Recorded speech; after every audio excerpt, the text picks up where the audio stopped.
Okay, next మరో అంశము MP elections విషయానికి వస్తే ఫస్ట్ తెలంగాణ గురించి మాట్లాడి మిగతా దేశం దగ్గరికి వెళ్దాం. తెలంగాణలో 17 ఎంపీ స్థానాలు ఉన్నాయి. బీజేపీ, కాంగ్రెస్, బీఆర్ఎస్ ముగ్గురు ఫైట్ చేస్తూ ఉన్నారు. సో ఎవరికి ఎన్ని సీట్లు వచ్చే అవకాశం ఉందని మీ అంచనా? నేను సెఫాలజిస్ట్ కాదు, కానీ కామన్ సెన్స్ మాత్రం అప్లై అవుతుంటది. సో మనం రోజు పేపర్ చదువుతుంటాము, రోజు వింటుంటాము, చదువుతుంటాము, ఒక వ్యూ చాలా మందితో మాట్లాడుతుంటాం మనకి బేసికల్లీ. సో ఆ ఎంఐఎంకి ఒక సీటు పోద్ది అంతే. ఎట్లా హైదరాబాద్ అది 17లో ఒకటి అదంతే, ఎందుకంటే వాళ్ళ ఇన్సెక్యూర్ కావచ్చు, వాళ్ళు ఏదో కావచ్చు, అది పోతుంది అక్కడికి. ఎందుకు ఆమె మాధవీలత గట్టిగానే తిరుగుతున్నది కదా. మాధవీలతని పోటీలో పెట్టడము, మాధవీలతని అందరూ ఎత్తుకోవడం ఏంటంటే సెకండ్ రాజాసింగ్ కావాలి వాళ్ళకి తెలంగాణలో. సో ఒక మనిషిని ముందు చేసేసి, సో ఈమె దగ్గర ఫైర్ ఉంది అని వాళ్ళు తెలుసుకున్నారు. రాజాసింగ్ లాంటి ఒక దుర్మార్గపు ఫైర్ ఉంది అని తెలుసుకున్నారు కాబట్టి ఈమెను లేపుతున్నారు అంతే, ఇంకేం కాదు. అందులో ఆమె గెలిచేలేదు, పాడలేదు కానీ, బట్ ఆమెకు నోరు ఉంది, డబ్బు ఉంది, సో ఒక పెద్ద ఆసుపత్రి ఉంది. సో దాని ద్వారా ఆమె పైకి లేపుతున్నారు సోషల్ మీడియాలో. ఆమె కూడా మంచి కాజ్ కోసం అక్కడ చెప్పండి ఒకటి, పాత బస్తీ డెవలప్మెంట్ కోసం. పాత బస్తీ డెవలప్మెంట్ బీజేపీ చేయొచ్చు కదా, బీజేపీ వితౌట్ గవర్నమెంట్ చేయొచ్చు కదా, ఆల్రెడీ సెంట్రల్ గవర్నమెంట్ వాళ్ళదే ఉంది కదా.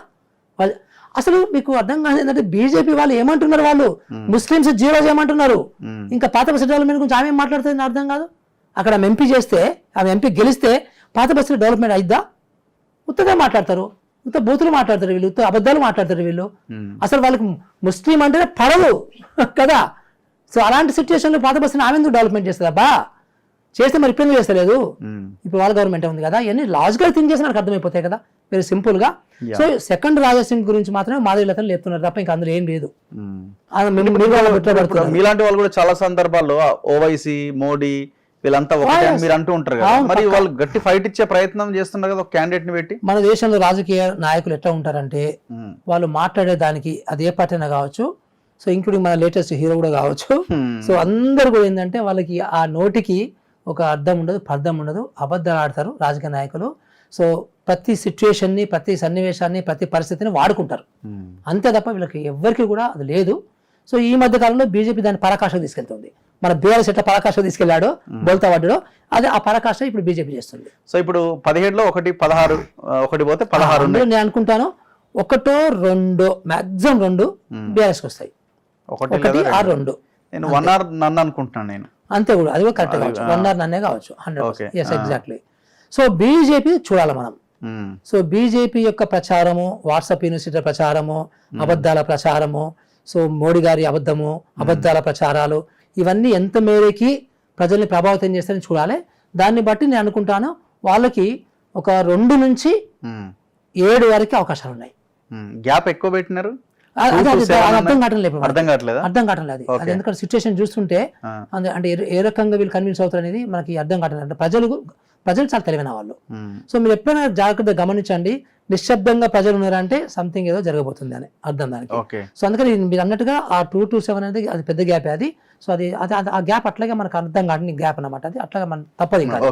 సో అంత ఈజీ కాదు అది చెప్పడానికి మాత్రం, ఎందుకంటే ఇంకా 10 రోజుల టైం ఉంది, ఏమైనా కావచ్చు అది.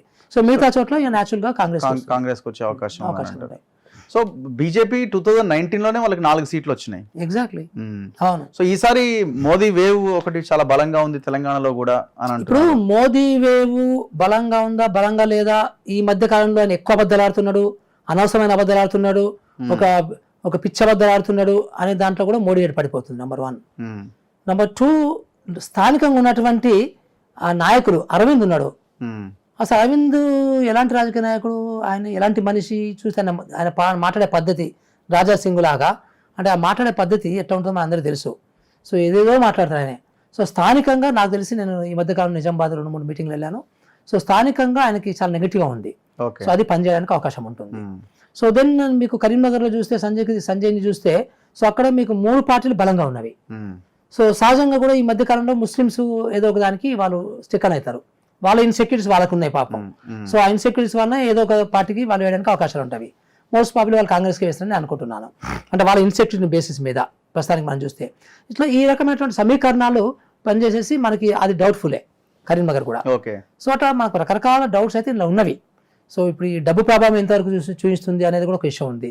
సో ప్రచార ప్రభావం. ఇప్పుడు పాయింట్ ఎట్లుందంటే కాంగ్రెస్ పార్టీ బలంగా ఉన్న క్యాండిడేట్స్ వీక్ క్యాండిడేట్స్ పెట్టినారు, వేరే పార్టీ నుంచి తేవడం, లేకపోతే వాళ్ళ మీద ఆరోపణలు ఉన్న వాళ్ళను ఇట్లా రెండోది బీజేపీ పార్టీ కాంగ్రెస్ అంత బలంగా లేదు, బట్ క్యాండిడేట్స్ ని చూసినప్పుడు సో ఒక ఐడెంటిటీ ఉన్నటువంటి క్యాండిడేట్స్ కనిపిస్తా ఉన్నారు. ఒక బూర నరసయ్య గౌడ్, ఒక కొండా విశ్వేశ్వరరెడ్డి, డికే అరుణ, ఈటల రాజేందర్ ఇట్లాంటి ఫిగర్స్ కనబడతా ఉన్నారు. కొంత వాళ్ళు ఆ పార్టీ ఐడియాలజీకి కూడా కొంత డిఫరెంట్ గా ఉన్న వ్యక్తులే వీళ్ళందరూ కూడా. అంటే ఇప్పుడు మనకి రాజకీయాలలో రెండు ఉంటాయి అబ్బా, మీరు అన్నట్టుగా ఒక క్యాండిడేట్ని కూడా ఉంటుంది డెఫినెట్గా, కానీ ఇంకొక వైపు బలంగా యాంటీ ఇన్కంబెన్సీ అనేది ఒకటి పనిచేస్తుంటుంది, భయంకరంగా పనిచేస్తుంది. ఉదాహరణకి మీకు మందుల సామ్యాలు తెలుసా? అప్పుడు మనకు అనుకున్నావా మందుల సామ్యాలు అంత మెజార్టీతో గెలిచా అనుకున్నావా?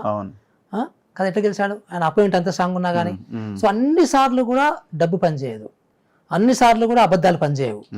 సో అది ఆ వేవ్ అనేది ఒకటి ఉంటుంది డెఫినెట్గా. సో దాని ద్వారా మనం చెప్పడానికి కష్టం అవుతుంది. అందుకే నేను 2 to 6 అంటున్నాను, 2 to 7 అంటున్నాను. So we have to wait and see.